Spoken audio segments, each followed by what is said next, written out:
Good morning. Good morning. This is the July 17th, 2019 meeting of the Seattle Plus Committee meeting.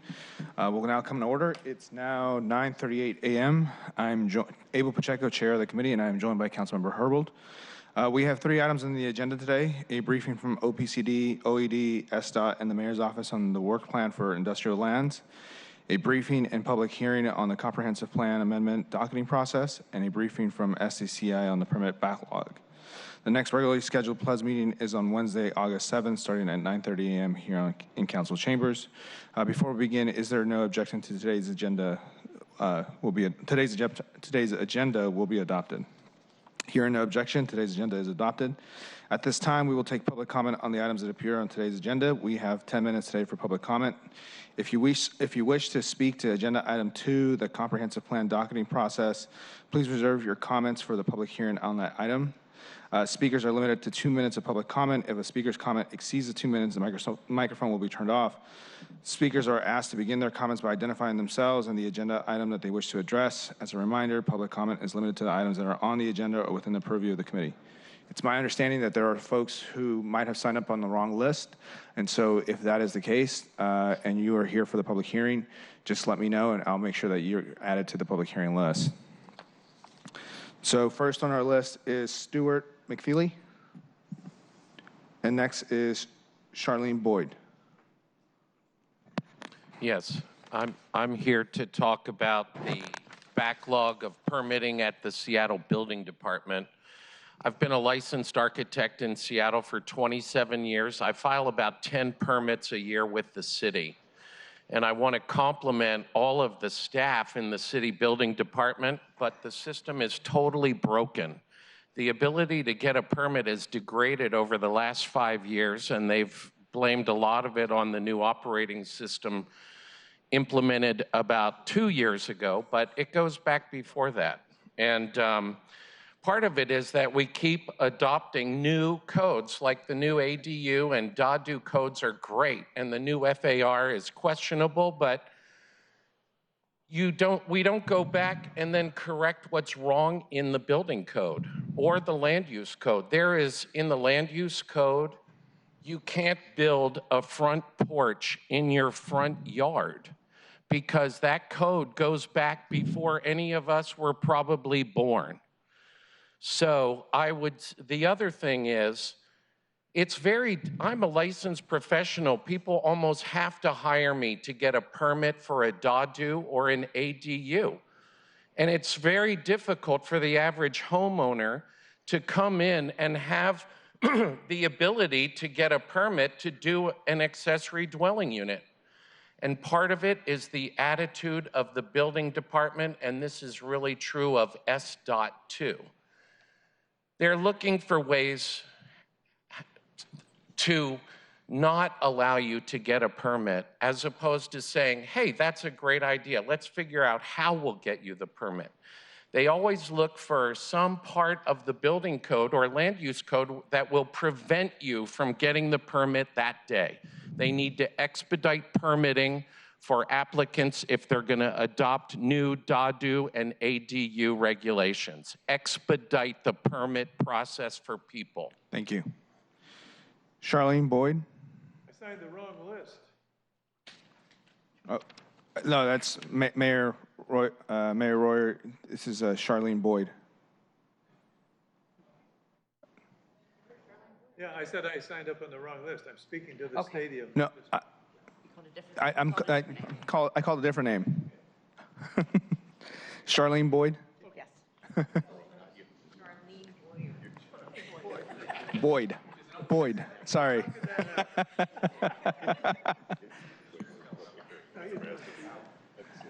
Good morning. Morning. My name is Charlene Boyd. I'm the administrator of Providence, Mount St. Vincent, Seattle, Washington for the last 20 years. Providence, Mount St. Vincent, frequently known as the Mount, is owned and operated by the Providence St. Joseph Health System. I want to describe a little bit about the site. The site is comprised of 9 acres, built in 1924 to serve older adults and religious community, the Sisters of Providence. The building has been altered over time with the last major interior renovation in the 1990s, but yet the basic footprint has not changed. Today, this vibrant not-for-profit organization includes skilled nursing, transitional care or short stay, assisted living, a PACE center, independent living, and a Sisters of Providence retirement community, including a wellness clinic, healthcare providers, and an internationally recognized intergenerational child care program. Our public spaces for the community includes a library, a chapel, a thrift shop, a gift shop, conference spaces, outpatient therapy services, home health, hospice, and other community programs. Summer concerts are also very popular with our neighborhood community during the month of August, with over 500 people each Friday night. So daily, we serve over 400 residents, patients, and clients, and an enrollment of 125 children with over 500 employees and 125 children and 200 community volunteers. In our transitional care unit, we rehab over 900 people annually to return to the West Seattle community. We partner with our universities and other schools to help train future nurses, nursing assistants, social workers, and other healthcare providers. Our funding sources include Medicaid, Medicare, and private pay, with our philanthropy organization providing assistance for those in financial need. We are definitely an integral part of the West Seattle community for the last 95 years. Thank you. Thank you. And again, if you are here for the comprehensive plan public hearing, I have your the sign-up sheet, and so I will allow time for those speakers to speak then. One other speaker to talk. Correct. But so if it's okay, I would like to just. Sarah Cameron. Correct. And so I would like to just put the speakers for that public hearing when we get to the action item and we open a public hearing for the comp plan docketing process. If that's okay. Okay. I believe next on my list that's for the agenda item is Steve Ripstello.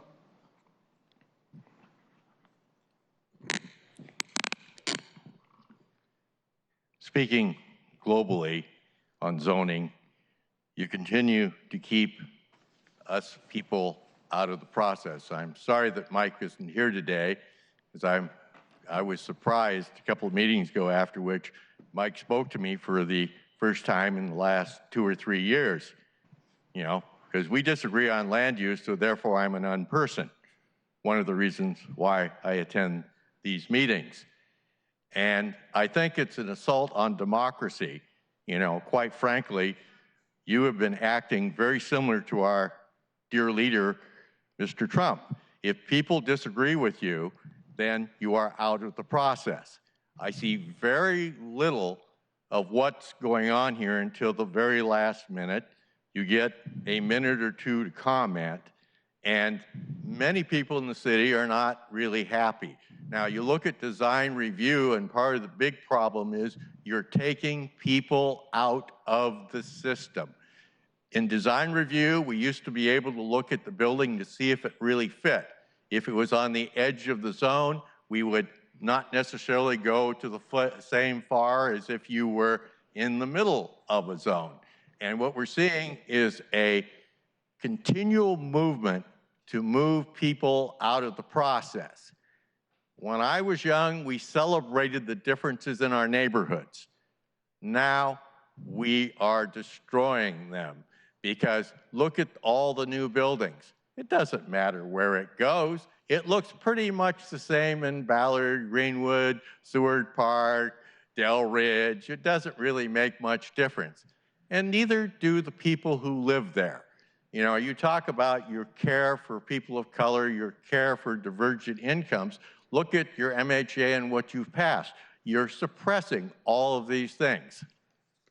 Thank you.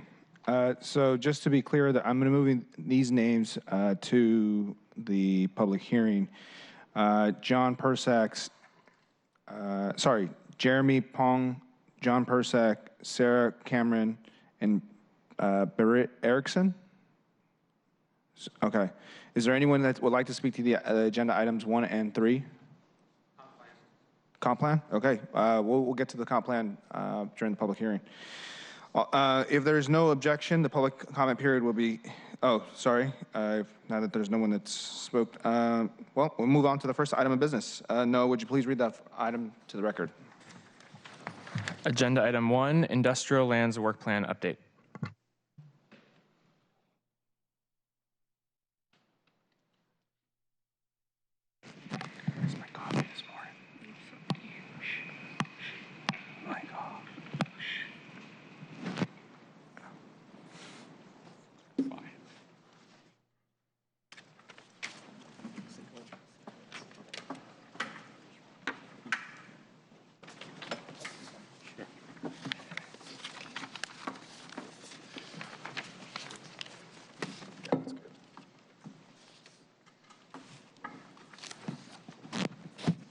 Would folks at the table please introduce themselves?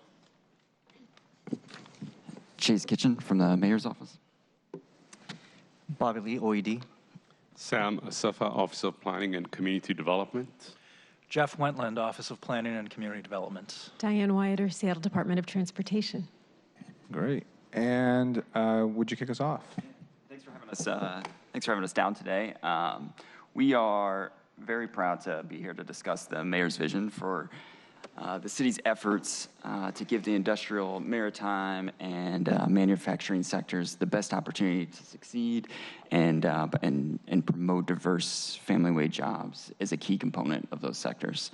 I'll be joined by my colleagues, obviously, here from OED, OPCD, and SDOT. But before they jump into their detailed components of the work, I thought it might make sense for us to provide a quick overview of what we're interested in doing and why we're interested in doing it. The mayor is proud that our success as a city is deeply tied to the industries that prosper here. Our industrial maritime sectors are an important contributor to the city's identity, supporting family wage jobs and promoting economic diversity. And the city's industrial areas are undergoing some positive economic developments, illustrated by growth rates in industrial rents that were the highest in the world between 2016 and 2017. They're also illustrated by the significant investments that the Port of Seattle is making in their facilities.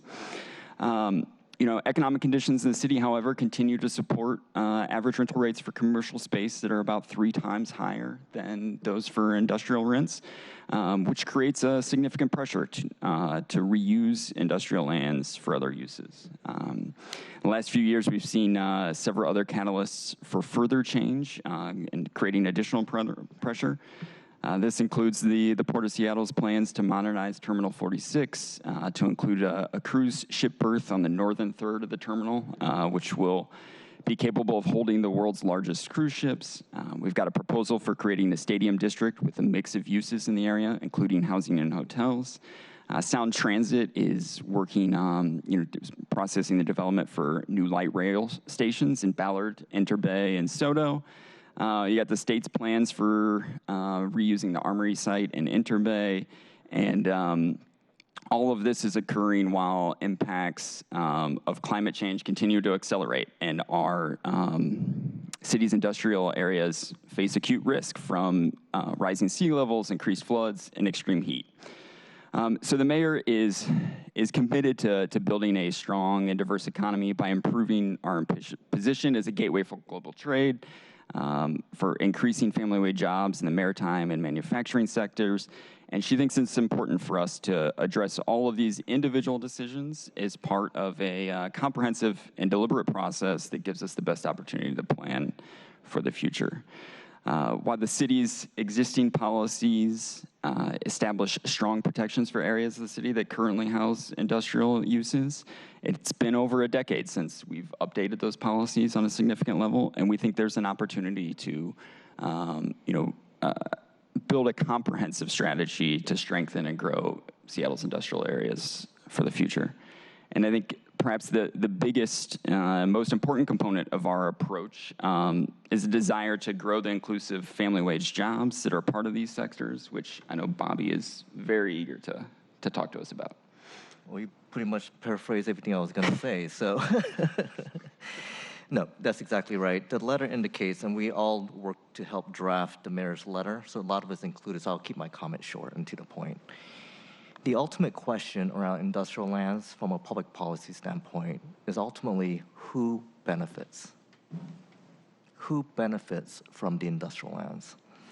And the position that OED stands along with the mayor and other colleagues here on the table is that it should be a platform for inclusive economy to ensure that we have underserved population have a gateway to the middle wage jobs. So the industrial lands really should be about that. It is an economic development tool for underserved population to gain middle wage jobs. In the last 5 years, the manufacturing sector has declined by 4%. In the longitudinal study, it's pretty clear that Seattle is a knowledge-based economy. But the cost of having such a dominant economy, the knowledge-based economy, is that we have not paid a whole lot of attention on the middle wage jobs, the blue collar, the industrial-related manufacturing jobs. And so the public policy question for the city is that important value? And if so, then it should be reflected on our industrial, in terms of our comp plan. So I'll leave my comments there, and then if there are specific questions, I'm happy to dive in. Thank you. So, Sam Asafa again from OPCD. In this phase of the work, the primary focus is a very close relationship and working relationship with OED in a way that economic analysis that looks at what the future of industrial lands are going to be in terms of job creating uses, and how do we tie the land use regulations to actually support that. The slight difference from, if you recall, the last effort here is the mayor has emphasized that we need to focus on middle wage jobs in that. In the analysis that we do, as well as the regulations, incentives that we create through land use policies, that is the North Star. We looked at a number of issues at the last time that in the last scope. This one is very much focused in that area. So the primary work from the land use perspective that my office would be coordinating with OED and SDOT would be, one, a very quick initial economic analysis that really tells us what the future is going to be like. The previous analysis, we put a baseline data of what we have today. That was, a couple of years ago when we did the economic analysis that OED conducted. So we're going to update that. We want to understand where the future industry and job creating types of uses are, and then embed very strongly racial equity lens as part of that conversation, that we make sure that we promote, as Bobby said, inclusive industrial economy and inclusive jobs. So what that means is we need to really have a robust focus on the analysis, that the data and information that we get. Then we use that to help inform the land use decisions, zoning, or incentives that we create. A major component of that work would also be the environmental impact statement, and some of the analysis from the economic study then will help us shape a wide range of options so that you, decision makers, could have choices and you're informed by those range of uses throughout the EIS, or environmental impact statement study.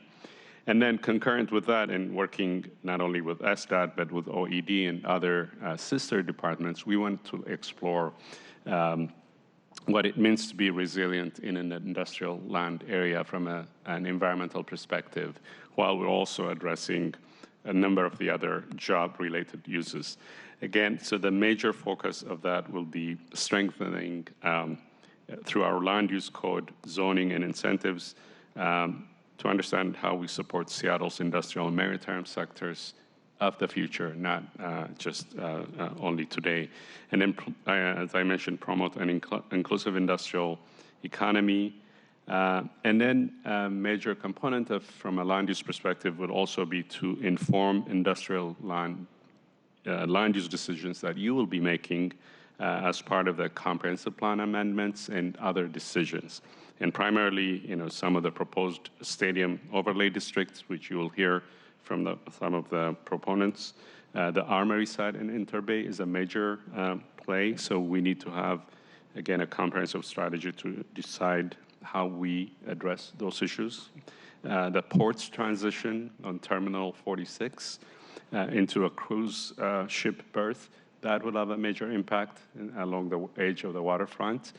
We want to look at that and through that comprehensive strategy. And then, as Chase mentioned, the station areas that will be created within the industrial area as part of ST3, those will have a major impact. The simple act of actually creating station area and industrial area without any zoning changes in and of by itself is a major transformation in terms of will impact the area. So we need to get ahead of it and to understand what do we need to put in place as guardrails, as well as taking advantage of that infrastructure. So that's kind of sort of a high-level overview of the work that we'll be coordinating. And of course, SDOT would be part of that. Diane will just briefly tell you sort of some of the work. Transportation is going to be very integral, especially, in freight movement and other activities within the industrial area.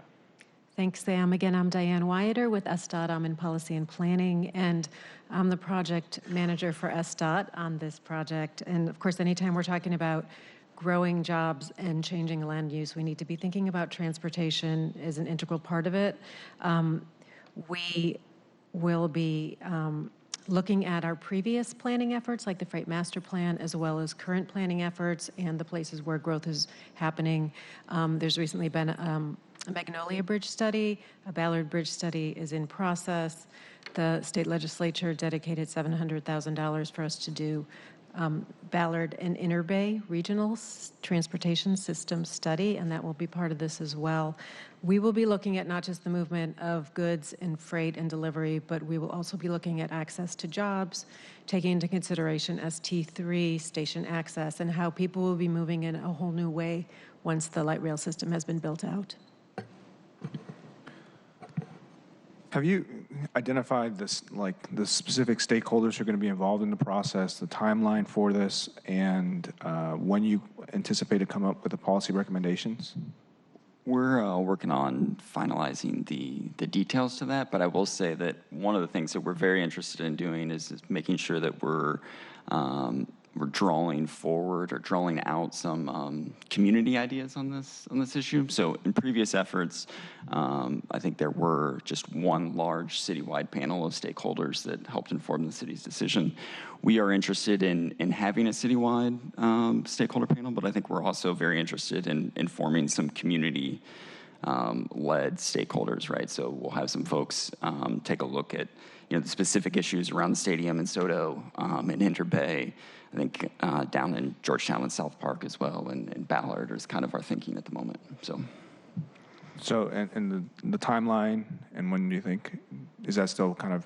I think it's still kind of up in the air, but I think this kind of work is going to take a significant amount of time, right? So I could see us finalizing some of this work early next year or into the early summer next year. And how do you envision collaborating with the council or a future council? We would love to have you guys a part of this, especially as we're formulating ideas and doing our stakeholder outreach and stuff. I think we would love your participation in that process. Councilmember Hobo. Thank you. So this is really helpful. I appreciate folks all coming together, letting us know what your plan is moving forward.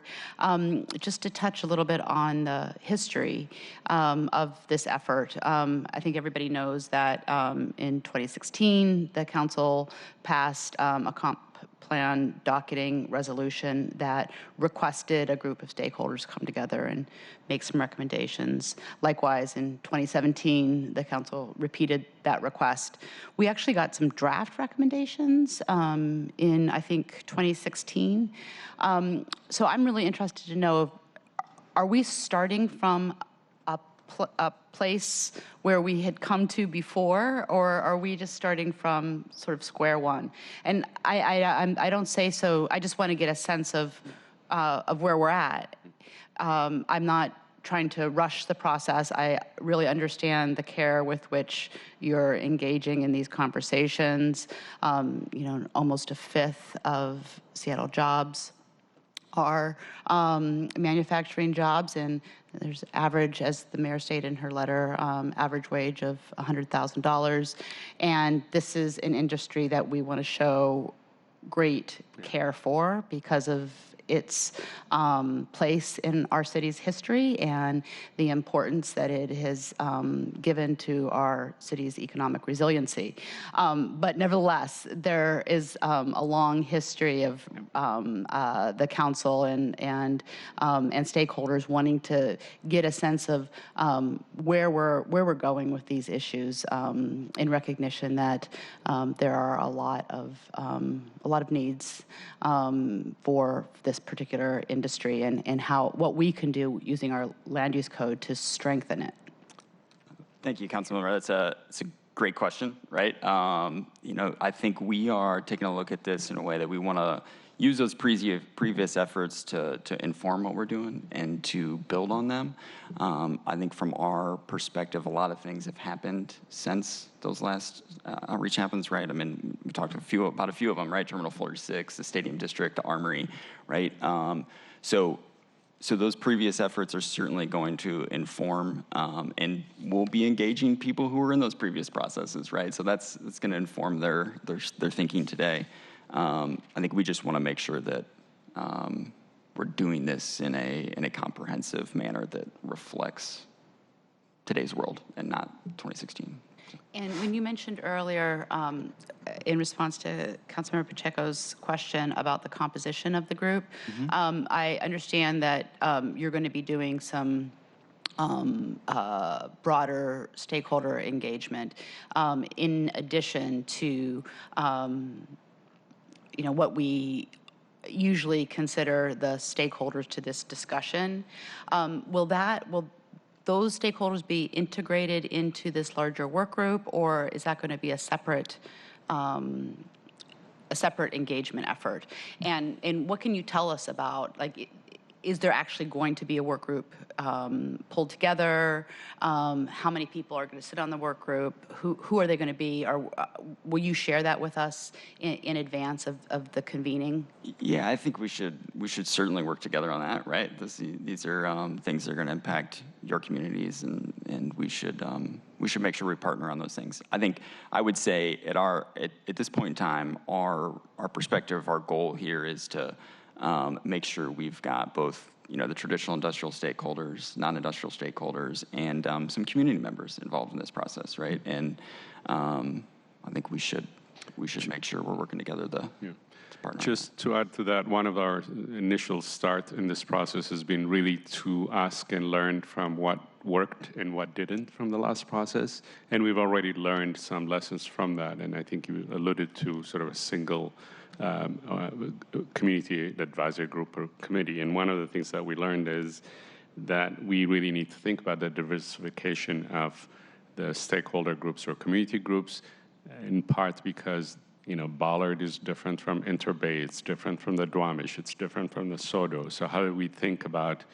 strategically in terms of how we see those geographic areas, even though they're industrial, and then industrial lands, and then relevance to that, who are the right, appropriate way of engaging communities in those areas. And then the second, I think, major difference is the mayor has set sort of a very clear North Star in terms of what the primary objective of this ought to be, what we discussed earlier. So those two will shape our engagement process. So it does sound to me that this is not going to be pulling together a group of folks saying, hey, here are the 2016 draft recommendations. Do these still work? It sounds like we're really going to be doing a full new set of reviews and analysis of some of the economic policies and land use analyses and racial equity analysis. We're starting all over. It sounds like not going back to the group saying, hey, this is where we left off. Do you still agree with these draft recommendations? Could I address that a little bit? I think the important thing is that we will build on those previous recommendations. So there were some great ideas that came out of the last round of work around mix of uses and potential around station areas, kind of in a sub-portion of SODO. Those ideas will be one of a range of possible future scenarios that would be studied. So decision makers will have a wider range and really understand the implications on economic development and jobs and resiliency of that concept alongside other policy directions you could take. Are there any further points? Seeing none? Well, thank you all for joining us for the discussion. We look forward to seeing more about this work, learning more about this work in future discussions. So thank you. Thank you. Our next item is a briefing, discussion, and public hearing on the annual comp plan amendment docketing setting resolution. Noah, would you please read this item into the record? Agenda item 2, comprehensive plan amendment docket setting. Just to be clear for everyone watching, the conversation we were kicking off today is about which amendments we would be docketing for consideration next year. We are not making any changes to the actual comprehensive plan. We're just queuing up decisions for the next council. For people here to testify, we're going to begin as usual with briefing and discussion on the proposed amendments and then open the public hearing following that discussion. Would folks around the table please introduce themselves? Michael Hubner, Long Range Planning Manager, Office of Planning and Community Development. Jim Holmes, OPCD. Liz Schwitzen, Council Central Staff. Vanessa Murdoch, Executive Director of the Seattle Planning Commission. Good morning. Excuse me. Good morning. I'm Eric McConaughey on the Council Central Staff. So we're here today to brief you on the proposals that Council received to amend the comprehensive plan as part of the 2019-2020 docketing process. As a reminder, we have a period between April and May when we accept proposals from members of the public to consider changes to the comprehensive plan. Those are reviewed by the Seattle Planning Commission and the Office of Planning and Community Development and Central Staff, and you have recommendations attached to our staff memo from SPC, from the Planning Commission and from OPCD.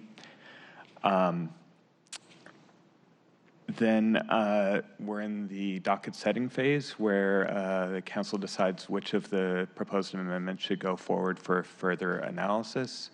The council's action, as Councilmember Pacheco mentioned, is not to say, yes, this is something that we want to adopt, but rather this is something that is worth studying more based on criteria that have been set through a resolution. Once the resolution is adopted, the Office of Planning and Community Development will analyze the docketed proposals, undertake environmental review, and make a recommendation by the end of the year. And then first quarter of 2020, the Planning Commission and Council will review the OPCD recommendations. There are 7 criteria that we use to analyze whether or not a proposal should be docketed. First is it legal? Is it appropriate for the comprehensive plan, or is it better for example, a code amendment or some other, or a rezone? Is it practical to consider it? Is it both? Is there capacity to analyze the proposal? Is it something that is such a fundamental policy change that it's better taken up as part of our more holistic look at the comprehensive plan as part of our major updates to the plan? If it's been proposed before, have circumstances changed, and has the proponent shown that there's a reason to take up the question before again? If it's a change to a neighborhood plan, has there been work done with the local community? Is the proposal actually going to result in some sort of change? If it's not, then maybe it's not worth spending staff time to look at it. And finally, if it's a proposal to change maps in the plan rather than policies, is it at a scale that merits a comprehensive plan amendment, or is it something where the proponent can just pursue a site-specific rezone? Council has adopted a number of resolutions. Councilmember Herbold mentioned a couple of them related to industrial lands. From our perspective, those remain open without a final recommendation from the executive. Earlier this year, the council adopted a resolution related to the mandatory housing affordability program, and there were 3 amendments that, as part of the resolution of follow-up items, the council asked OPCD to look at, changing the name of single-family areas in the comp plan, looking at whether South Park really meets our criteria for urban village designation, and looking at a new urban village at 130th and I-5 near the light rail station. And then alongside the Delridge action plan, the Delridge community identified a number of changes to their neighborhood plan that came out of that community-driven process. And looking at those changes to the Delridge neighborhood plan. And the executive has some responses to those things. And Michael, I don't know if you want to talk about that now or... Oh, to the prior resolutions? I'd be happy to, yes. So first and most important to highlight the prior resolved request to with regard to the Delridge action plan and recommended amendments to the Delridge neighborhood plan, which is in the comprehensive plan. So this was a long process involving a very robust community involvement and engagement. That action plan did address a number of issues, including proposed recommendations to the neighborhood plan to reflect that work. So it meets the criteria for consideration of changes to the neighborhood plan. It is something that is worth analyzing and bringing back a final proposal based on those recommendations to you as part of this docketing cycle. So we are recommending moving forward with that one. With respect to the resolution covering industrial lands, actually several prior resolutions that allude to a number of different issues. First, any changes to the policy language in the comprehensive plan relating to any clarifications of the criteria or process whereby changes to a manufacturing industrial center or industrial land use would be considered. And then in addition to that, specific amendments to the future land use map, including potentially a stadium district, which again is echoed in one of the 14 proposals submitted this year, but also some prior proposals related to specific properties in Interbay and also in the Greater Duwamish MIC. And lastly, the Armory site. So all of these were in play previously, and as was described to you in the prior item, we do have a process that is kicking off to consider in a much more holistic way our industrial lands policies, and we feel at this time that docketing those within this cycle does not align well with what is anticipated with that work, both in terms of where that will be considered and what process those would be considered within, both any policy changes or any future land use changes, but also in terms of timing. As staff indicated, we don't anticipate recommendations coming out of that process until at least into the early part of next year, if not mid-2020, which would be beyond the time frame that you would be considering these docketed amendments this year. And then finally, the MHA-related amendments, the renaming of the single-family zoning or single-family land use in the comprehensive plan. We feel that's a big question, and the name in and of itself, absent considering what that might mean for land use policies that relate to what are now called our single-family areas, and which might in that case have a different name in the future, that is a question that would be much better addressed in the context of a more holistic look at our growth strategy and at the comprehensive plan in the future. So that wouldn't be an appropriate question or considered amendment within the annual amendment process, which typically would have more isolated, more smaller scale questions with regard to something as fundamental as what we would call a large part of our city and the land use designation. Councilmember Herbold. Thank you. Can you point us to the policy that makes that distinction between the annual review process and that speaks to this idea that in the annual comp plan review process we're supposed to be looking at smaller, more distinct changes as opposed to larger policy-based changes that affect multiple areas?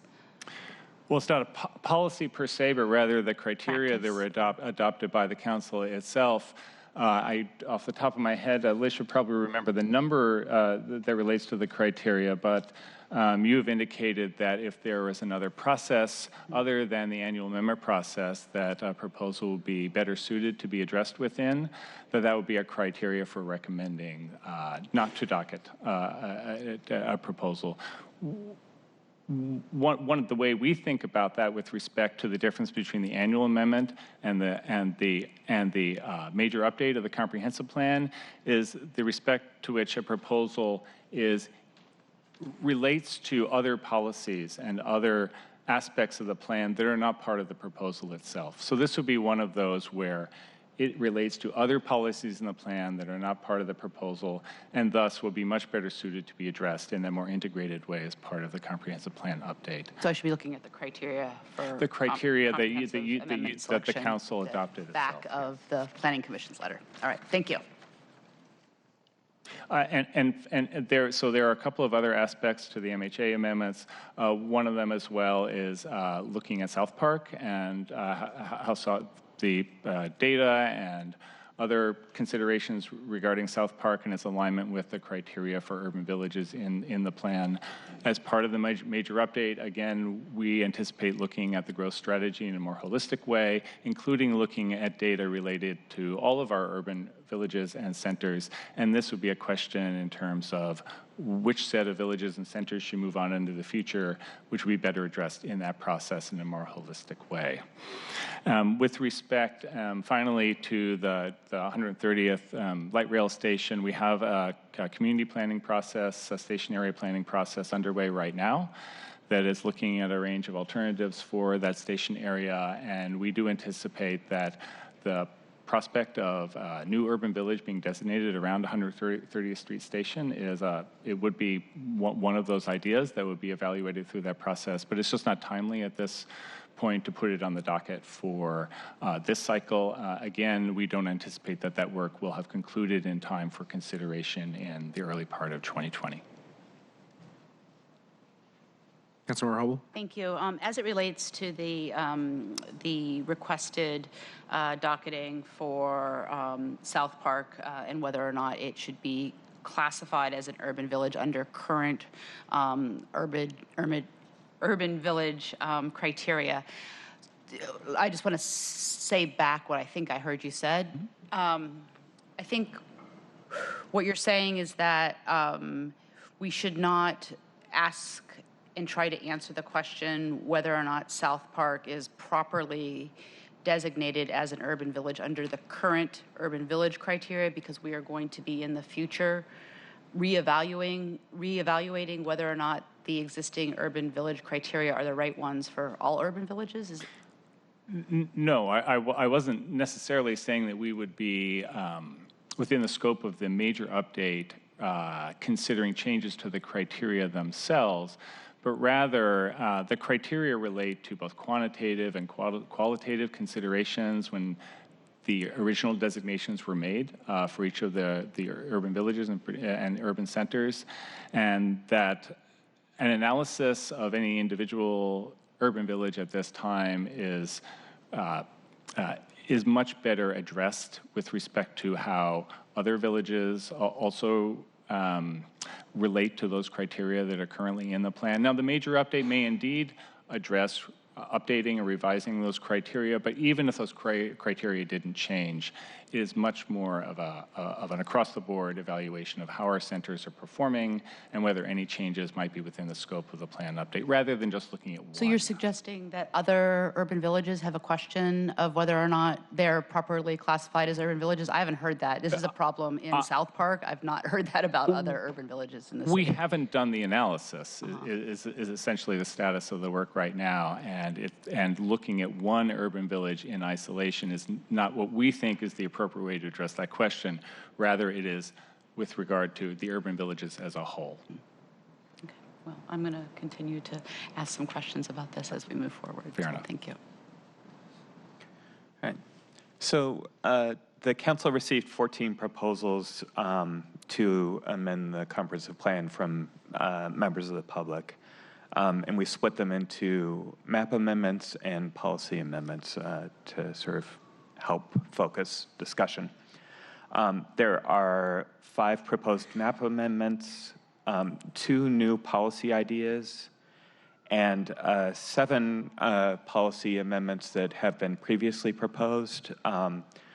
Those proposals, the applicant didn't demonstrate a changed circumstance, so they do not meet the criteria, and we're not going to focus on them. The 5 map amendments, Eric's going to talk about. I'll just walk us through these slides. So you see the numbering 1, 2, 6, 7, and 12. Those refer to the numbers that were assigned to the amendments as they were submitted. And there's a few different tables, one an attachment to the memo and also in the clerk file. So that's just to clarify that if folks were to jump into the video record here and wonder what our novel numbering system, it just refers to the numbers used as names of these amendments. So there's 5 total. The map on the, maybe I'll just take a moment. The map on the right just shows the kind of the distribution of them around town.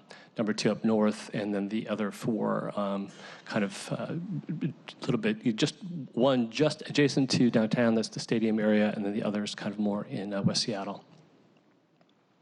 Amendment 1, this asks for a change of the flume from low-rise 1 to low-rise 3. This is at, as you can see, 4501 and 4509 Southwest Admiral Way.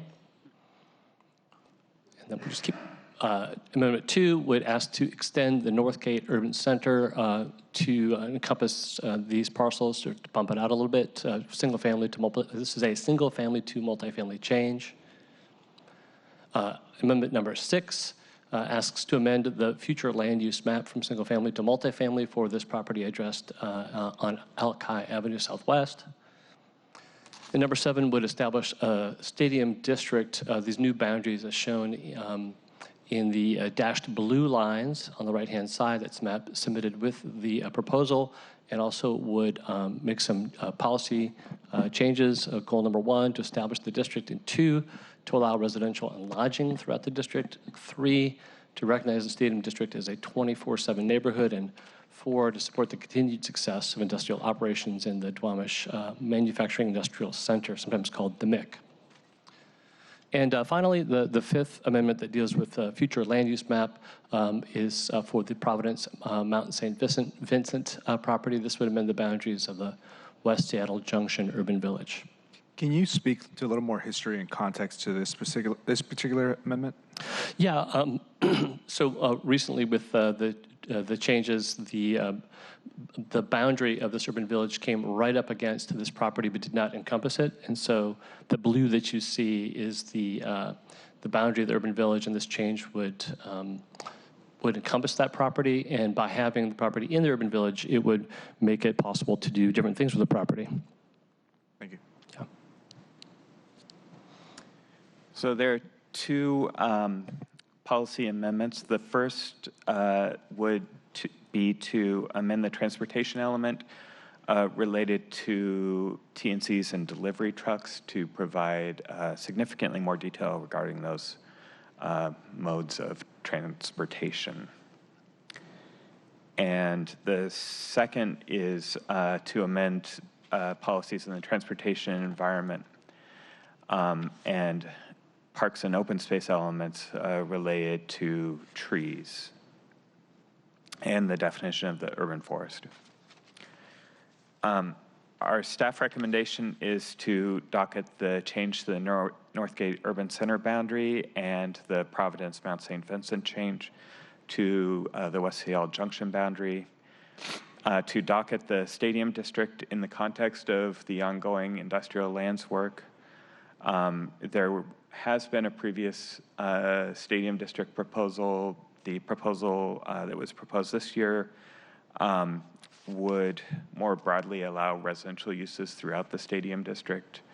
Our recommendation would be that the team that's working on industrial lands consider both of those proposals in the context of broader industrial lands policies. And not to docket the remaining amendments, as the policy changes are more detailed than we would normally see in the comprehensive plan, and are probably addressed better by specific changes to, for example, our street use policies, our freight master plan, and through changes to regulations relating to trees rather than the comp plan amendment. Councilmember Herbal? Yeah, thank you. I'm fairly certain that we were aiming for this annual review to include docketing the project list the recommended project list associated with moving forward a proposal for impact fees, transportation impact fees. And I know that our project list was challenged and it was supposed to be heard. The hearing examiners, just wondering where that is and whether or not we can expect to consider that in this docketing process. I seem to recall that the Planning Commission had indicated earlier that it was supportive. The hearing examiner hearing happened earlier this month, so we're waiting for the results. We are exploring whether those amendments could be taken up alongside the budget. The Growth Management Act allows for amendments to the capital improvement program, which is related to which is technically part of the comprehensive plan, to occur during the budgeting process. So it's possible that those would come up this fall during the budgeting process. Otherwise, they would probably be considered next year. Are you saying that because we're not expecting to get an answer from the hearing examiner in time for our time frame for considering this particular resolution that we'll need to act on by mid-August? So generally, the Growth Management Act only allows the comp plan to be amended once a year. That happened this past spring alongside the mandatory housing affordability for next year. Yeah. So it's possible that the impact fee related amendments would happen this fall. Otherwise, they could happen next year. Could we cover our bases, though, by queuing them up in this resolution for next year as sort of a fallback if we're not able to move forward in the budget process, which, of course, I would support. But I think there's a little bit that we don't know yet. Sure. Okay, thank you.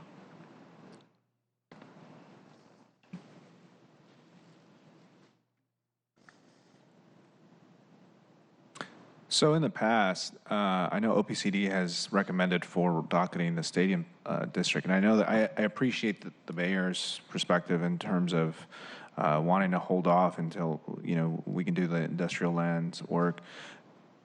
I guess it seems to me in the more general context that it would make sense for OPC, for us to docket this proposal to create the stadium district now while simultaneously doing the industrial lands work. I mean, I know SPCD, the Planning Commission has recommended to docket it as well, and so I'm just kind of curious, I guess, where am I making the disconnect here? Where's the disconnect? Well, I think it's both one of where that work resides and also in terms of timing. And I think I alluded to this in covering more generally any of the proposals related to industrial lands. So we do, as was described to you earlier, there is this process which is more holistic, more really on a different track than the annual amendments that is kicking off. The timeline for that work is quite likely to extend beyond what we could feasibly then complete and then forward recommendations for any legislation and do the environmental review that would be necessary to fit in with the docket this year. So really it's a question of timing with respect to that other process that is really primary bottom line here. Now, that doesn't mean that an annual amendment process in a future year, such as the docketing process that begins next year, mightn't be timed well to any recommendations coming on the industrial lands work would feed into, but it really just is not timely and ripe, we feel, at this time to put on the docket for this year. Councilmember Holden? No. Well, thank you all for being here today. Appreciate it.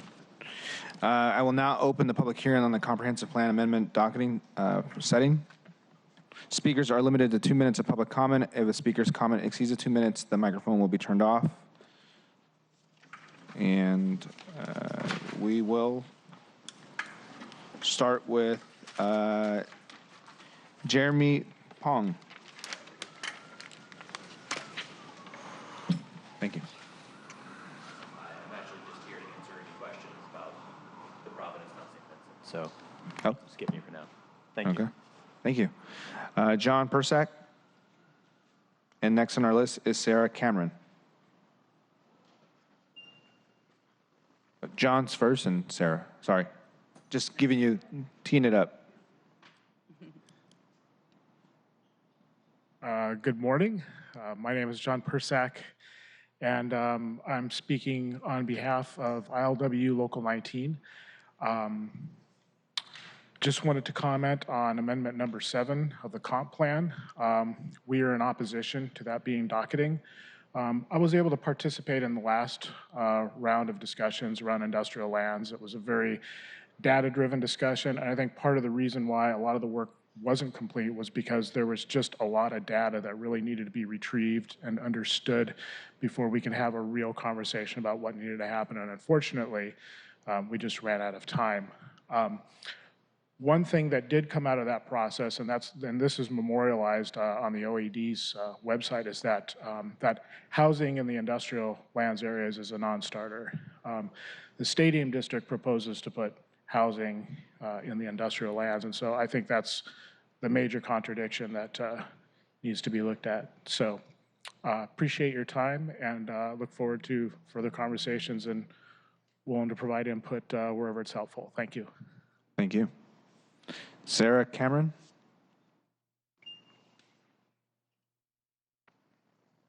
Hi, I'm Sarah Cameron. I'm Chief of Strategy for Providence Home and Community Care, which includes Providence Mount St. Vince, also known as the Mount. The mission of Providence calls us to serve as expressions of God's healing love to all we serve, especially those who are poor and vulnerable. As Charlene mentioned previously, the Mount is a really special place for residents, patients, Providence caregivers, community partners, children, the Sisters of Providence, and really the whole community. Everyone is welcome at the Mount. In the spring of 2019, we started exploring options for upgrading the nearly 100-year-old campus to expand existing services and assess how to honor the legacy of our founders for another 100 years. It was during this time that we became aware of the comprehensive plan update and the accompanying land use changes and are here today to request the Mount be included within the West Seattle Junction Hub Urban Village.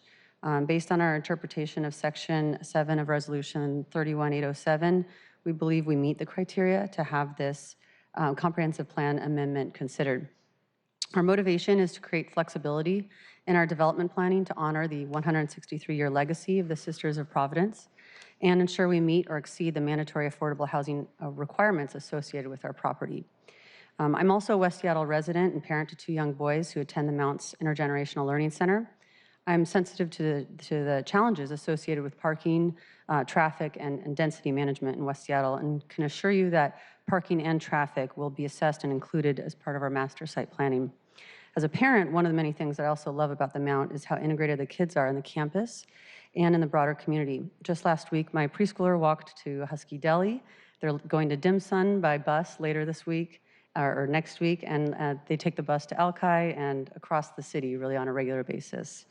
So again, I appreciate your time and hope you'll consider the Mount as part of the West Seattle Hub Junction Urban Village. Next on our list is Berit Erickson.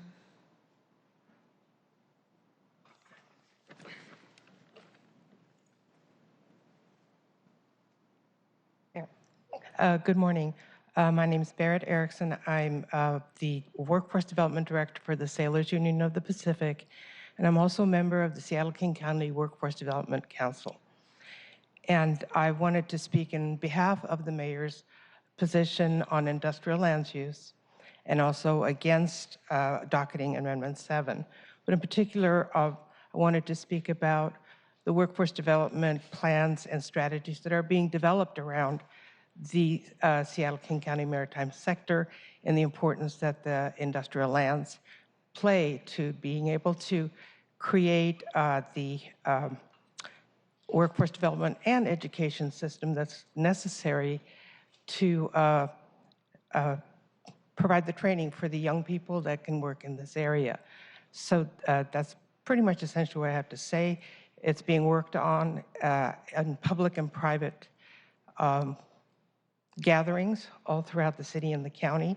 It is there's also some federal things going on that I've been working with on our advisory committee at the federal level, having to do with developing more port infrastructure, et cetera, that will create more workforce opportunities. And for that, you need industrial lands. We can't lose it. Thank you. Thank you. Next on our list is Charlie Royer.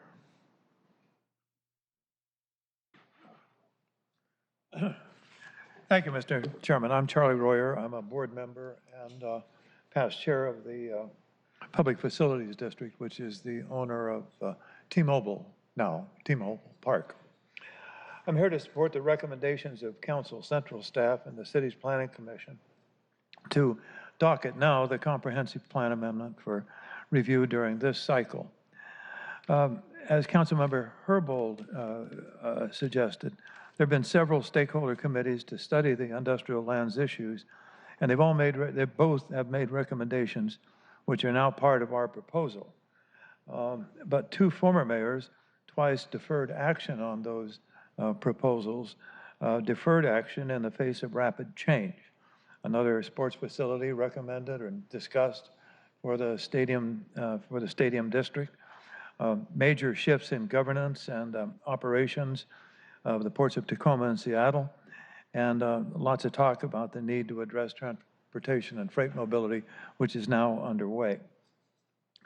Now that things might be settling a bit, I'd like to just pose two suggestions for your consideration. One, docket our proposal and help us find a better path for achieving the mayor's priorities and the needs of the port. The mayor has recommended against docketing our proposal, so a third stakeholder committee could do an 18 to 24-month citywide study, industrial and maritime land study.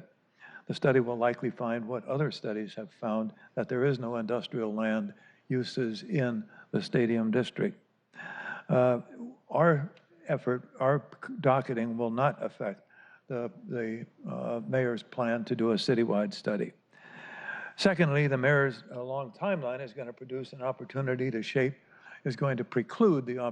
to shape a large piece of land which is very soon going to be surplused by the state, the Wasca property. This property could be snatched up by developers for other uses. So I'm just saying today that read our docket proposal. It talks about housing. Help us find a better path for achieving the mayor's priorities and the needs of the port. Workforce housing, industrial, and maritime jobs. A mixed-use neighborhood, safe and clean, that will take charge of change in the future and not be frozen by it. Thank you very much. Thank you, Mayor Royer. Next is Fred Mendoza.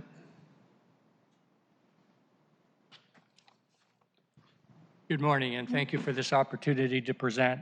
My name is Fred Mendoza. I'm chair of the Washington State Public Stadium Authority, the owners of CenturyLink Field. I'm here to support and endorse a recommendation to docket the stadium district for the current comp plan cycle. Further delays are really unnecessary, as Councilmember Herbold pointed out. This stadium authority we started this 8 years ago, and we have talked and talked and talked about it. It got all the way up to the council a couple years ago, and I submit to you that nothing new will be learned by the city's proposed 4-year delay in making an ultimate decision. You can't take Enter Bay and you can't take Georgetown and plunk them into a common study group with the stadium district. I have to make a confession that 8 years ago, when we started this process, internally, we just started calling it the stadium and the stadium district. That is an unfortunate moniker now as we look back. because to many, it conjures up ideas of Las Vegas in bright lights. This is not really a stadium district. This is a district that is composed of many constituent neighborhoods, and it begs to be stitched together in a comprehensive manner by the council through its land use tools. Many changes are happening even as we speak, and since the economic study was completed a couple years ago, more changes are being made. The port is planning to do something, our neighbor to the west. The viaduct is down. I looked from the stadium the other day and saw that you can actually see the water now. So all of these changes beg immediate attention by the council in an intelligent way to design the future of this area. We agree with everything that the staff has said today about the need for workforce housing and more vibrant infrastructure, but it needs an intelligent design for that infrastructure, and it has not been made by the overlay, which has run its course. It did what it was supposed to do. So thank you very much. Thank we you. look forward to the opportunity to continue this discussion. Again, please docket this. Next on our list is, Councilmember Herbal. Just for the record, my inquiries about the past work that has been done as directed by past councils and implemented by past mayors was not to suggest that there was nothing more that could be learned by further engagement. It was more just to get a sense of where we were going to be starting this new process, whether or not it was going to be from the last set of recommendations or whether or not we were going to be starting from square one. I'm also really interested to know of those old recommendations, whether or not there's anything that there's strong enough consensus around that we could use this docketing process to talk about. So, thank you. Next on our list is Tia Protovich. Petrovich. Thank you, council members. I'm here today in support of Amendment 7, the Stadium District. I am the board president of the Pioneer Square Residents Council, some residents who could be here today and many who are obviously working. I bring the residential voice, and we have a letter to read into record in support. On behalf of the board of the Pioneer Square Residents Council, we support the plan to create a stadium district as an independent land use classification. Pioneer Square includes 3,000 people who call the square their home. We're a very diverse group of property owners and renters who keep Seattle historic, vibrant, safe, and thriving. The stadium district would allow more housing and greater community in South Downtown.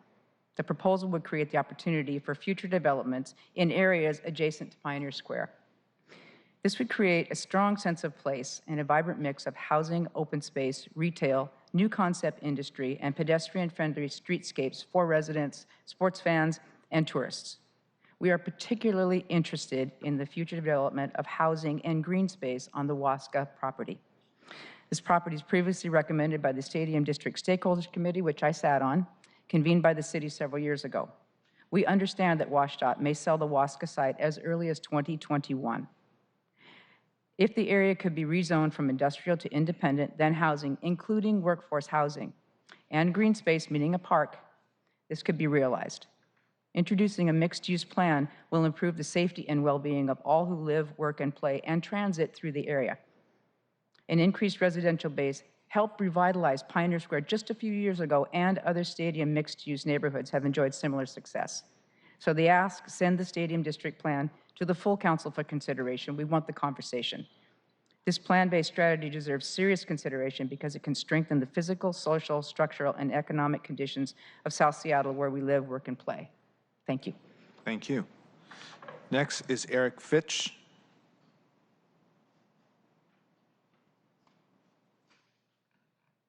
And next is Megan Cruz. Thank you, Chair Pacheco, Councilmember Herbold. My name is Eric Fitch, here today on behalf of the Port of Seattle and the Northwest Seaport Alliance. As a special purpose government charged with operating the state's international trade gateways, Fisherman's Terminal, Terminal 91, and the critical supply chains associated with these facilities, I'm here to express the concern of the Port and the Seaport Alliance with the proposed Stadium District Comp Plan Amendment. We respectfully urge you to delay consideration of this proposal until, as the mayor has suggested, the city can convene a comprehensive citywide process to update our industrial lands planning framework. At the Port, we have long advocated for the need to undertake such a holistic review, and we appreciate the mayor's recent letter to council on this topic. We just heard from her staff on their plan to convene a deliberative process that will review a range of issues important to the manufacturing, maritime, and industrial sectors with whom we partner. We agree, and we support this approach. We were glad to participate in the industrial lands panel that was convened by the previous administration. Unfortunately, the good work that was done by that group was left unfinished, and we look forward to a fresh start. At the Port and the Seaport Alliance, we feel strongly that the completion of the study must precede consideration of this amendment proposal or any such proposal that reduces the region's industrial lands base. Affordability issues in this city are a matter of daily discussion, as you know. Part of that discussion must include a focus on living wage jobs, like those jobs that are supported by our city's industrial land base. We believe that preservation of maritime manufacturing and industrial lands is critical to supporting living wage jobs and the vital and diverse economic sectors on which the city was built. Jobs on the working waterfront and in our region's manufacturing businesses pay a wage that can support a family and often don't require a college diploma. We've worked with the city on workforce training initiatives to ensure that our constituents can gain the skills to work in these sectors with a specific focus on engaging communities of color and low-income communities. We encourage the council to take this opportunity to work with the mayor's office and consider ways that we can all collaborate across levels of government to support the working waterfront. We look forward to the opportunity to revisit the industrial lands conversation with the city. We thank you for your consideration. Thank you. Next is Megan Cruz, and after Megan is Steve Ripstello. Okay, thank you. I'm here this morning to talk about my amendment, number 5, to add TNCs and delivery trucks to the multimodal planning of the comp plan.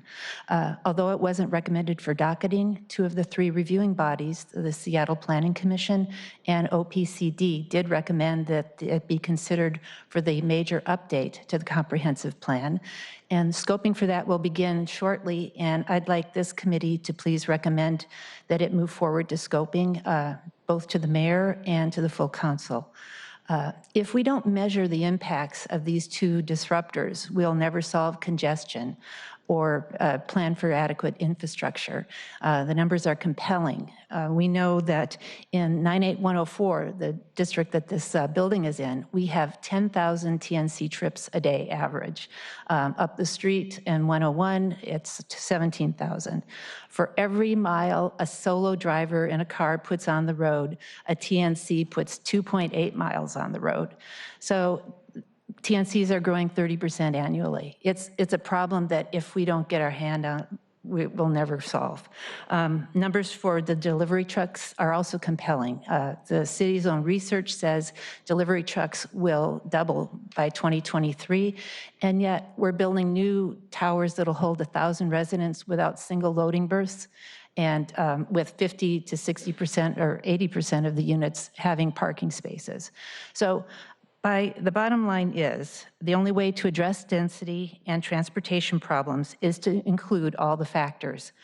We need to add TNCs and delivery trucks to the multimodal master plan. That way we can create data-driven transportation and infrastructure policy. Thanks for your consideration. Thank you.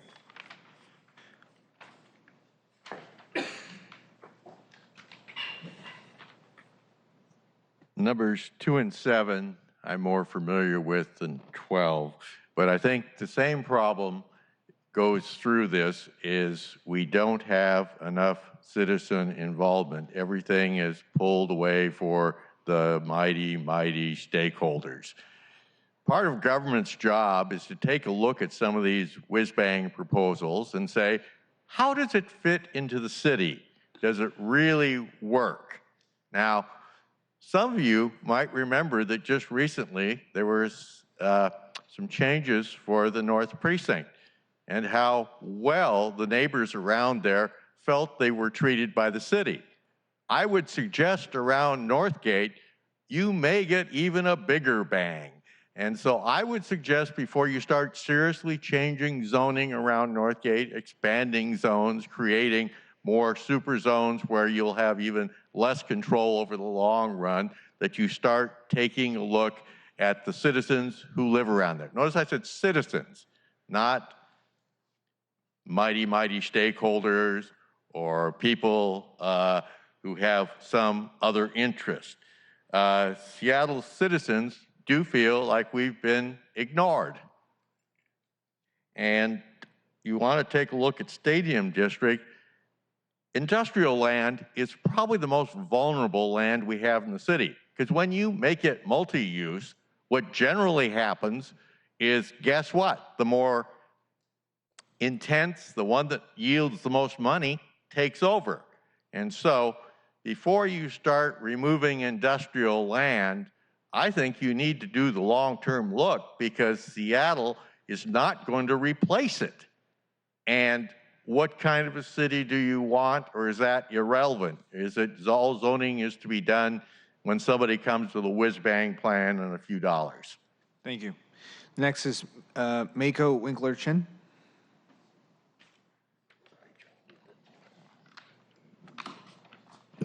Good morning, council members. The Seattle Chinatown International District Preservation and Development Authority supports docketing the Comprehensive Plan Amendment Proposal, Amendment 7.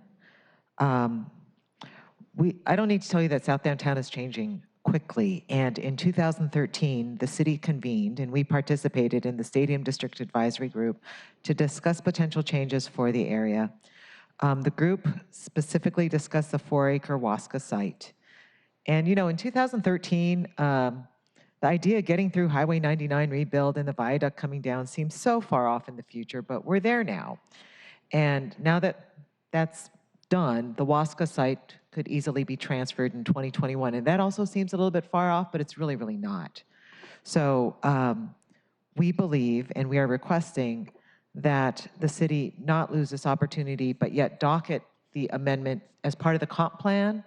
And docketing it through the comprehensive plan amendment cycle does not preclude it from being discussed in the industrial zone or the industrial lands conversation as well. But don't lose the opportunity on the Wasca site. We ask you to docket the proposal. Thank you. Thank you. And next on our list is Dave Jering. Yeah, my name is Dave Gehring. I'm the Executive Director of the Manufacturing Industrial Council of Seattle. Very nice to meet you, new council member. I have been through every industrial land use effort and stakeholder process since the Growth Management Act was adopted. So that goes back to about 1998. I wish we had different scheduling issues, because I'm going to express great support for the mayor's letter. In all those years, I have never seen a better letter that's better informed by elected leader on this issue. I really mean that. This group that just met here, I think it's tragic they left before they had a chance to hear this input, has done a terrific job for you. And and I'm sorry for Charlie in the Stadium District, I think the objection there really over docketing is just, how does this all fit? And you're right, all these major changes have taken place, but we're picking and taking little tiny bits out of the industrial area, just the classic thing you're not supposed to do. So we're going to urge you to follow what the mayor says, but let's find a way to there's tons of information that's already been done. Talk to Charlie, we'll talk to Ann. Maybe there's some things that we could speed up there, because we know what research has already been done. I agree with all of my friends from labor. There was tremendous work done in the last cycle. That work is all still sitting there. The consultant who did it has his business in the city of Seattle. It would take almost nothing to get that all together again, and in a week, you'll have a way different idea of how feasible and what the scheduling issues are. What happens when? We've researched WASCA.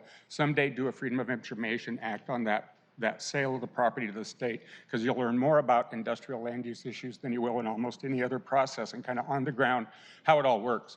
I'm just going to totally agree with what everybody has said about workforce development.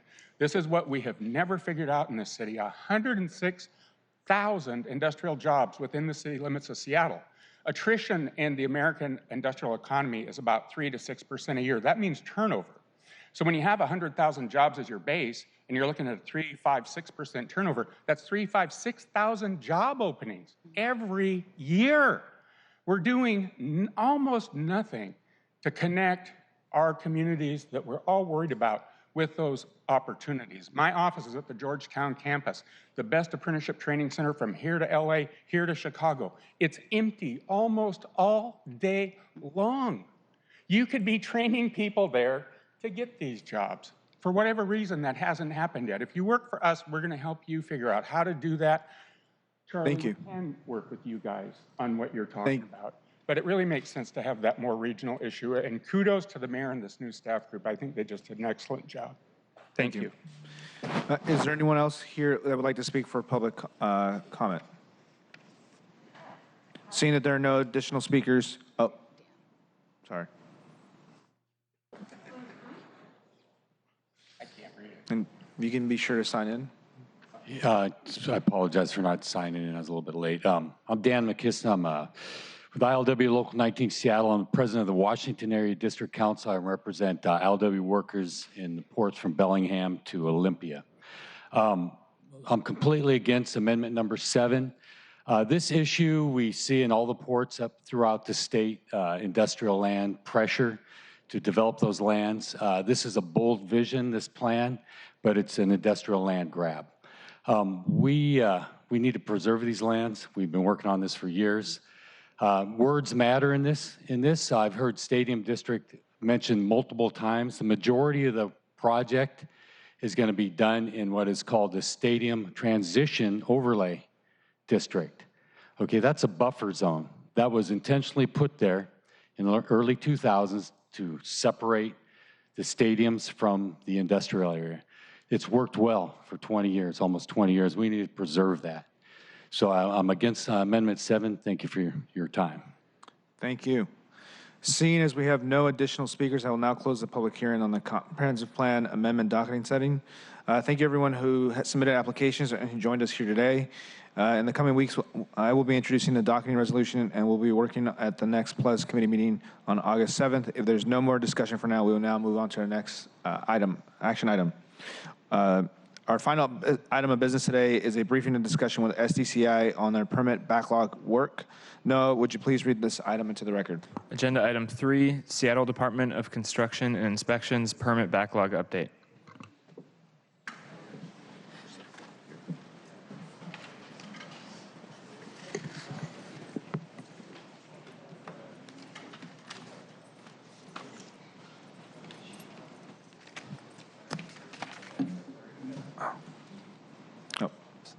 Sorry, I reserved the seat for Noah. I apologize. Yeah, sorry, my apologies.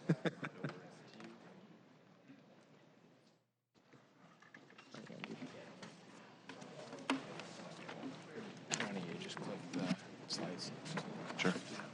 I can make it full screen for you. Would you please introduce yourselves and kick us off? Hi, Nathan Torgelson, Director of the Seattle Department of Construction and Inspections, SDCI. Andy Higgins, Engineering Services Director, SDCI. So thank you, Councilmember Pacheco, for asking us to come today to talk about the things that we're doing at SDCI to address the permit backlog at our department.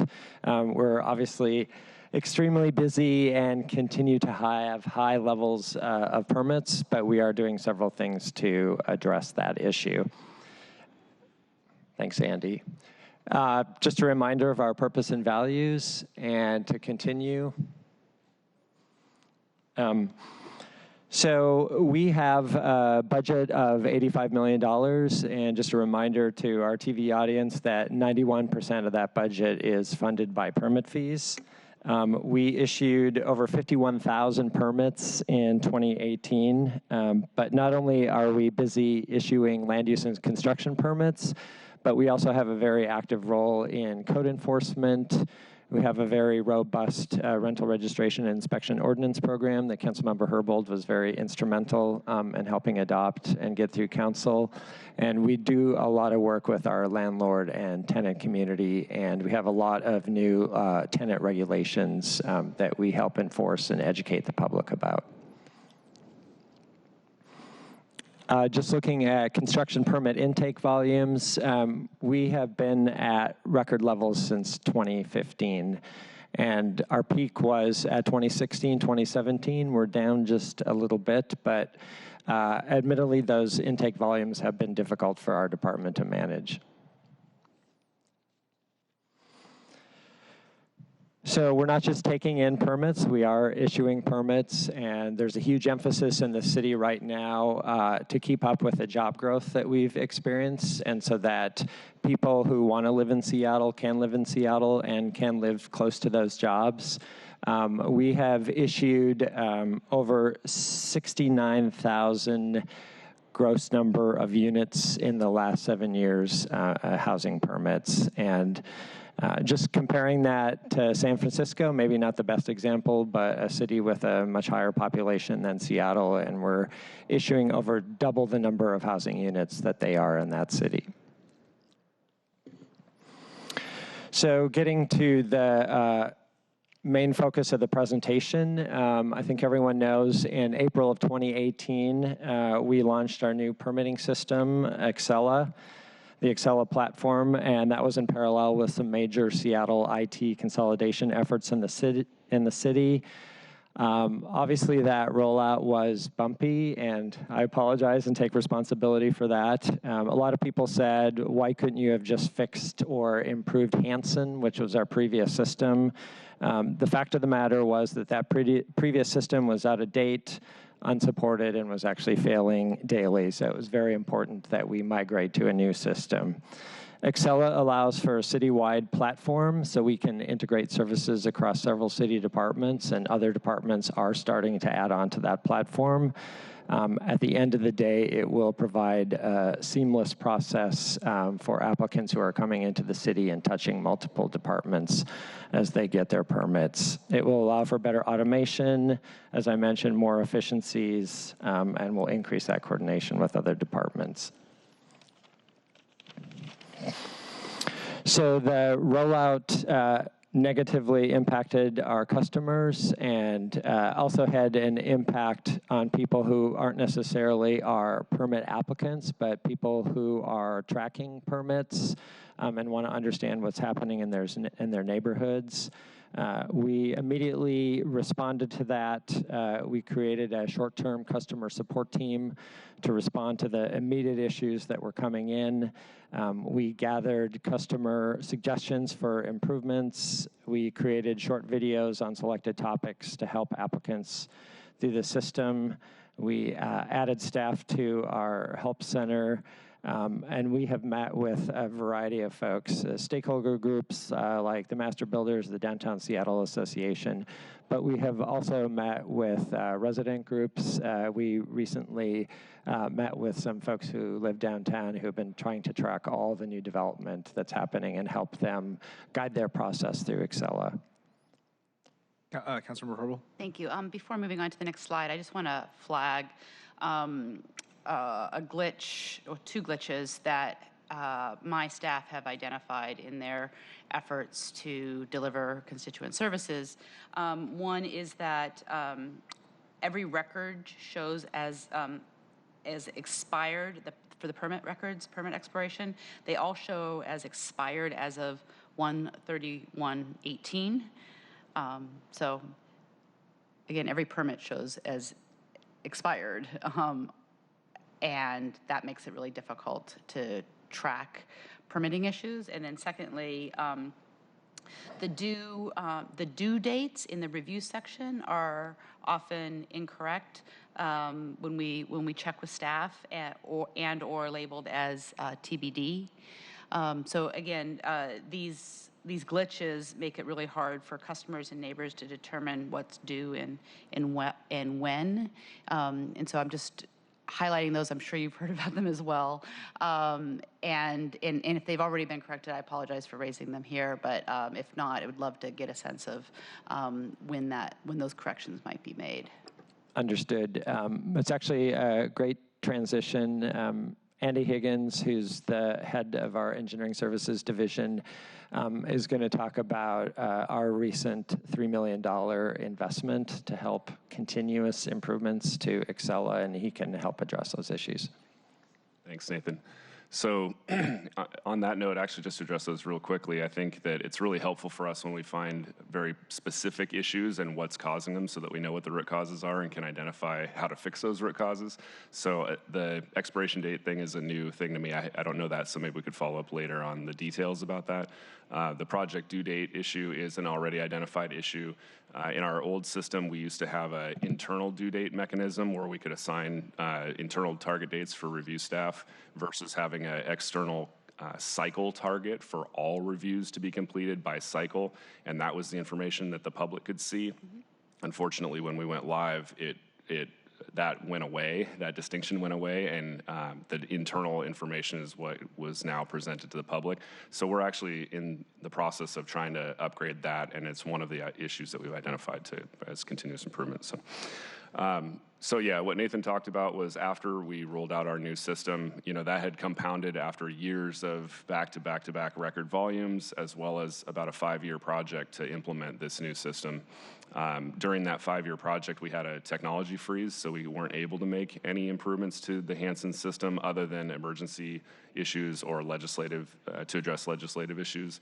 So we really weren't able to continue along our path of continuous improvement as we had since we did the PERC-PEARL effort back in the 90s and all of the process improvements we'd done since the early 2000s. So that put kind of a delay in what we were able to do, but we had planned ahead for a project right after go live that we called our Prep 3 project that was intended to go through the end of 2018 for a 6-month period to continue to roll out improvements to the system, knowing that we weren't going to implement a perfect system and that there were going to be some flaws. What we've done with this $3 million additional investment is extended that project through to the end of 2019 with the hope of being able to support ongoing and continuous improvements through Seattle IT, having enough resources to be able to support us in that effort. Along the way, we've had a lot of conversations with constituents at all levels, individuals applying for permits for their backyard cottage or their detached garage versus master builders who are coming in, as repeat applicants, AIA, Downtown Association, NAIOP, others, who have all given us really great feedback, some general, some specific. The specific feedback we're able to address, and we have a list and prioritized issues that we're trying to address through this project. But some examples are we're working to bring back the Shaping Seattle mapping application and expanding the functionality of that, allowing applicants to add contacts and then delegate authority within the records so that if you have an architect and consultants working on a project, they'll be able to access that project and respond to their various components. Auto assignment of records so that staff can respond more quickly and directly to those responses. Pre-assigning our reviews and other department reviews during intake to specific individuals. And what happens here is that now our system, the one benefit of this automated system is that we're actually able to reduce bottlenecks that existed before, where we used to have to touch applications after we screened it and after an applicant would pay to then bring the project in manually. This system now automates some of those processes, so as soon as an applicant pays, it fires right into the system and all the previous information that was set up kicks right into our process and eliminates those bottlenecks that we have control over. Some of the other things like Nathan talked about are the interactions with other departments and streamlining both process workflows and system workflows so that applicants can have a single contact record in the system, similar to your Amazon account or other accounts that you use online, and be able to report or apply to different departments for various permits through one portal rather than having to apply at each department individually. It'll allow us to have better reporting and performance metrics, which are helping us identify further bottlenecks in the system and then proactively identify the subsequent bottleneck that'll be created by resolving the initial bottleneck. And then also allow us to more proactively address and respond to legislative-driven enhancements like vacant buildings and demolitions, EV readiness, et cetera. I just want to put in a quick plug for the Shaping Seattle website, which people loved, and because instead of going through our permit tracking database, you could go to a map and just click on a dot, and it was very easy for the public to navigate. So we haven't been able to update that with Excella, but we are working really hard on that. We just had a presentation on that yesterday, and the new Shaping Seattle will be even better because it will not just be design review projects, but it'll be all land use and construction permits. And also wanted to talk about the land use information bulletin. We know that's an important resource for the development community and for the public. That's our twice weekly notice of all permit applications and land use decisions that have a discretionary component where the public can engage. When Excella went live a year ago, that system had some real challenges. We immediately fixed that, and it's better than it was before in that the public can actually do a search query where they can do, like, within these 2 months, all the land use application notices and decisions. So it allows a lot more query ability for the public to look at those applications and decisions. And the Shaping Seattle app will then go even further and be able to allow you to do within a certain area or within a certain zone or a district and that kind of thing as well. So it'll provide enhanced functionality. Councilmember Herbold? Just want to say yay. That's a fantastic resource, both for my office as well as for the public, so thank you. For sure.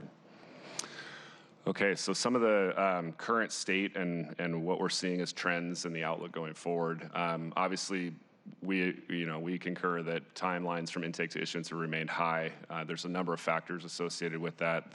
The change in the 2015 international codes adopted January 1st, 2017, created this amazing vesting rush in the last quarter of 2016 that really took about 18 months to get through not only the initial plan review cycle, but all the correction cycles to get a lot of those permits out the door. So with that, the energy code changed significantly along with that, which is, I think, why people tried to get in the door with complete applications ahead of that adoption date. But it doubled the backlog at that time. So really those recent past experiences people have had with our department have been somewhat a result of that, and also in combination with the result of increased turnover and retirements and backfilling and other things that go along with that, as well as our release last year of Excella. But the outlook, I think, looks good.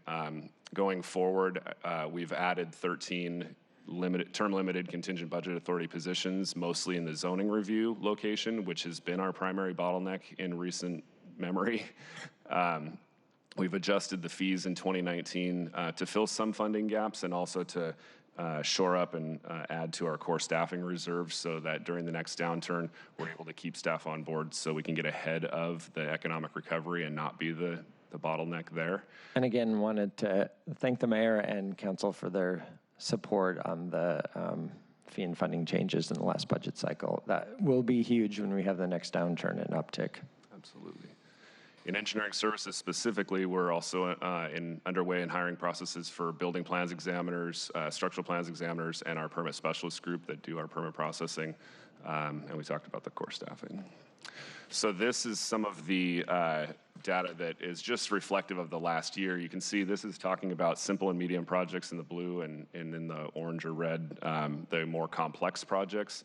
You can see the trend had been increasing timelines to complete 95% of all initial plan reviews until April of this year, and you can see the trend now going downward. I think there's a couple of things going along with that. A lot of the improvements we've made to Excella over the past year are now starting to kick into effect, and we're actually seeing some enhanced functionality and tools. Part of that has to do with much, much better reporting that has been implemented since April and that we're able to give to our supervisors so that the way they attack the workload is more effective in getting through those permit reviews faster. We find that there's a huge correlation between intake to issuance timelines. There's two pieces that really have a huge correlation to that. One is our ability to get to initial plan review quickly after intake and complete all initial plan reviews. So we may have a number of initial plan reviews needed on any given permit application, from ordnance, structural, energy, drainage, geotechnical, zoning, and the list goes on. So a cycle is when all of those reviews are completed, and any one of those being a bottleneck can impact this number directly. So knowing that we are addressing our bottleneck location in zoning, as well as giving better assignment tools and performance reporting tools to our supervisors, that has had a dramatic impact since April, when we had a big release and an improvement on our reporting, performance reporting given to our supervisors. So we're hoping that trend continues, and we're confident that it will. Councilmember Herbold? Thank you. Can we go back to that? Thanks. So the number in parentheses for the key, 2 weeks and 2 months, that's the goal? That's the goal, yeah. So the goal historically has been 80% of simple or medium projects completed within 2 weeks. Mm-hmm. And then the goal for the complex has been 80% completed within 2 months. And so the May 18, that was May 2018, that was before launch? That was right after launch. After launch. And this is for 95% complete, which we think is a more realistic target to be shooting for, because missing 1 in 5 is way less effective than missing 1 in 20. So this data is based on what our future goals are, is to shoot for a 95% complete rate, not an 80% complete rate. So they're a little bit apples to oranges, the 2 weeks and 2 months. But our goal is to make that 95% complete number come dramatically back down. I think more realistic numbers are probably 4 weeks and 12 weeks, but that we're still working out what And this is for construction permits. This is not for master use permits. Correct. Yeah. I'm just a little, I mean, one, it would help to see how close we were to meeting our goal prior to launch. And then secondly, I'm a little confused as to why, despite, I mean, from the chart, it looks like we're making progress as compared to when the peak problem was. But as compared to launch, we're pretty much where we were at the beginning of launch. And, you know, I just, you know, good work, you're making progress, but I think it really depends on what your comparison point is to be able to see that progress. And so I'm just, for me, to be able to have some perspective on the complaints that we're hearing, it would be really helpful to look at what we were doing prior to May 18, to just to get a handle on whether or not our goal is really, you know, a reach goal, and we've not really been we weren't meeting it before the launch of Acela,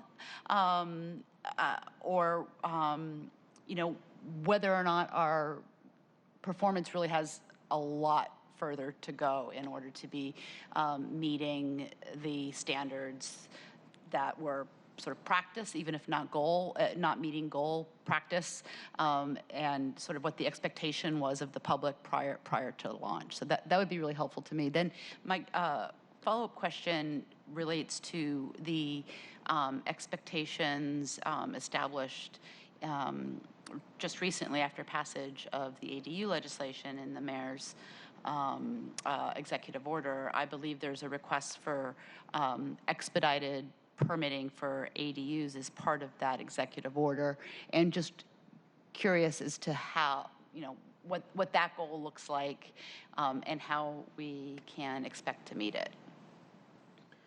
For sure. I think part of the issue here is just trying to meld our old data in the Hansen system with the new data in Acela, pulling the data from two systems and getting it to be a consistent look.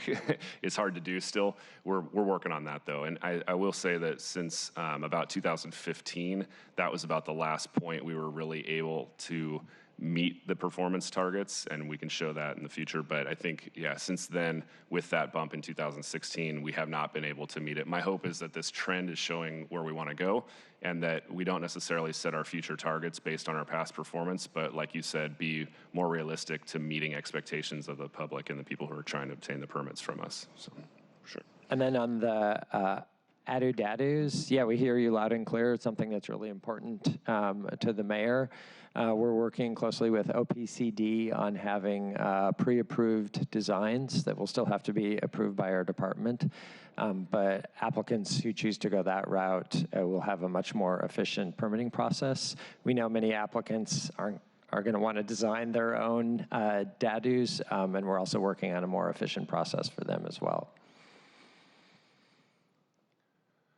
So in terms of creating success for applicants, some of the things that we've been doing is trying to encourage increased quality of what we're able to take in, and then also be able to reduce the number of cycles that an application will go through. So having to write corrections and having complete responses resubmitted, being able to do better coordination for that. So some of the things that we've encouraged are uploading application materials when they are complete so that they can get in the door earlier. On our website now, there's a news article put up on kind of on the front page about the intake express lane, which has existed for a long time. But often what we'll hear is that it takes a significantly long time to get an intake appointment. But what isn't clear to folks is that if they actually upload all of their intake submittal requirements, that they get on a list for an automated list for cancellations. So we're often able to actually take in submitted, fully complete and submitted applications within a 2 to 3 week period, not a 14 to 16 week period, which is what the predictable scheduled intake appointment calendar has. For folks that have that option, it's often that they have plans and things to produce after they purchase a property, and so they like the predictability of having a calendared scheduled appointment time, but others just need that expediency, and so we have another way for people to get in that often isn't well publicized, I guess, or clear enough. We try to publicize it as well as we can, but it's now, we've written that article, it's up on the front page of our home site, and hopefully that word gets out there a little bit more. So just to rephrase that a little bit, a lot of applicants are putting in an appointment time months and months in advance, and they're not even close to having a complete application ready. They want to reserve that time. And once they do have their complete application, they can move up much quicker. Yeah. Absolutely. But they need to know. Exactly. We're also encouraging applicants to utilize our free coaching services. Often we hear from small business owners that they didn't know that certain code requirements were going to get triggered, like having to make accessibility improvements or not knowing that the use and occupancy of a space is maybe not allowed in the zone that they signed a lease for or purchased a property in, or whether or not maybe the change of use might trigger substantial alterations. So really trying to encourage folks to come talk to us early and often. We're here to partner with you and to help you understand what the existed permitted legal use and occupancy is of a space before you sign that lease, so that you know that you can put that new intended space in there and not have to trigger a lot of changes. They are also paid pre-submittal conferences, so that if you do get into very project-specific requirements, we have services available for folks to be able to kind of figure out exactly what they need to submit to us at intake to help increase the quality of that application, and then also reducing the time to obtain the permit with that more complete application material submitted. This is an indication, this slide is an indication of how long, from a calendar perspective, permits will go through the permit process from intake to issuance based on the number of cycles that it goes through. The majority of permits applications that we see are in the 2 to 3 review cycle range, but we do have a number of projects that go through multiple cycles, and sometimes that's the complexity of complying with the code.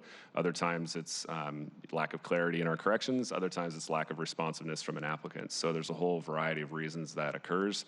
But one thing that we can do to partner together is to help get that clarity and that complete response combined and try to reduce the number of correction cycles so that we're able to actually issue permits in less cycles and in a shorter time frame.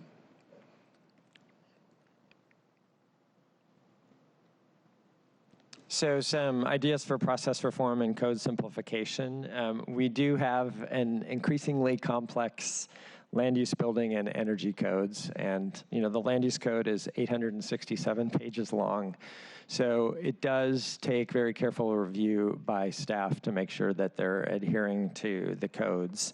The recently adopted mandatory housing affordability measures and verifications, they are obviously very important. It's a key policy initiative of the city, but that does require very careful and time-consuming calculations by SDCI staff. So I'm just recognizing that Seattle has a very complex regulatory environment. As far as ideas to help, land use code simplification is an option. That's time-consuming and complicated, but that is something that we can look at. Another issue that I know some electeds have talked about is raising the SEPA thresholds. Right now, Seattle's SEPA thresholds are well below the state levels. Those changes would require council review and approval.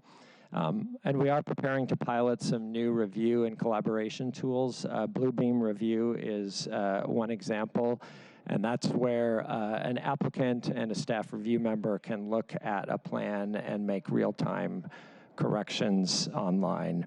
I also wanted to add that we have presented to the Mayor's Small Business Advisory Council and also to the Middle Income Affordable Housing Advisory Council about the permitting process, and we anticipate that they're going to have a lot of recommendations to all of us about how we can improve the permitting process, not only for applicants, but also for the public.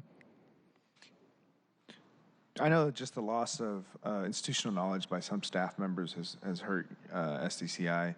Can you talk about what steps you're talking to address that? Sure. So we did receive contingent budget authority. We have in the past, and we got additional contingent budget authority from the mayor and from the Central Budget Office to hire additional staff. Those aren't permanent staff. That's usually a 2-year time period. But what we have found is through the natural sort of attrition of staff move on to other jobs, they retire. Those people who are contingent budget authority staff are very well positioned and are well trained to take those permanent positions. So that's one way that we're addressing staff retiring or moving on. I'll just say this is a constant challenge in every department in the city with an aging workforce and bringing in new employees. So we're all ears for other ideas. And I think to recognize the fact that if you're able to hire in at the lower levels, knowing that when the upper levels start to retire, there will be a kind of waterfall effect all the way through. So you're proactively backfilling for the eventuality that you're going to have that sort of natural attrition. And then those lower levels, depending on the cycle, we may slow down hiring if we do see a significant, downgrade in the economy or, a slowdown in permit intakes. Okay, well, thank you for the presentation. Looking forward to your hard work to address this backlog. So this concludes our July 17th meeting of the Planning, Land Use, and Zoning Committee. We will have, as a reminder, we will have our next regular committee meeting here in Council Chambers on August 7th, starting at 9:30 a.m. Thank you again for attending. We are adjourned. Thank you. We'll get you the information about the